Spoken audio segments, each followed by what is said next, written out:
నేను మా దిశాలను కూడా ఒకటి అడుగుతా ఉన్నా. ఈరోజు బైపాలిటీ అంటాడు ఎవడు? ఓ దొంగ. ఈ రోజు మన సర్కారే వచ్చింది, మన గవర్నమెంటే వచ్చింది. మన గవర్నమెంట్ వచ్చినాక తీసుకుపోయి బొక్కల దోసింది మనం కాదా?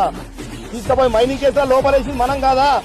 మన గవర్నమెంటే లోపలేస్తుంది. మన గవర్నమెంటే మళ్ళీ కాంగ్రెస్ పార్టీలా ఆహ్వానిస్తున్నారు.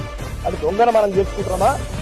దొంగని రేపు పొద్దుగాల ప్రజలకు ఏమని సమాధానం చెప్తామని అడుగుతా ఉన్నాను నేను. రేపు పొద్దుగాల ఈరోజు మైనింగ్ లో 300 కోట్ల స్కామ్ అయినోడు, ఈరోజు జైలుకు పోయినోడు, మరి అట్లాంటి మనం తీసుకొని ఈరోజు పెత్తనం అప్ప చెప్తున్నామంటే మరి అట్లాంటి దొంగలను మనం ఎంకరేజ్ చేస్తున్నామా అని అడుగుతా ఉన్నా నేను. బాధపడి అడుగుతా ఉన్నా. నేను మా కాంగ్రెస్ పార్టీని అడుగుతా ఉన్నా.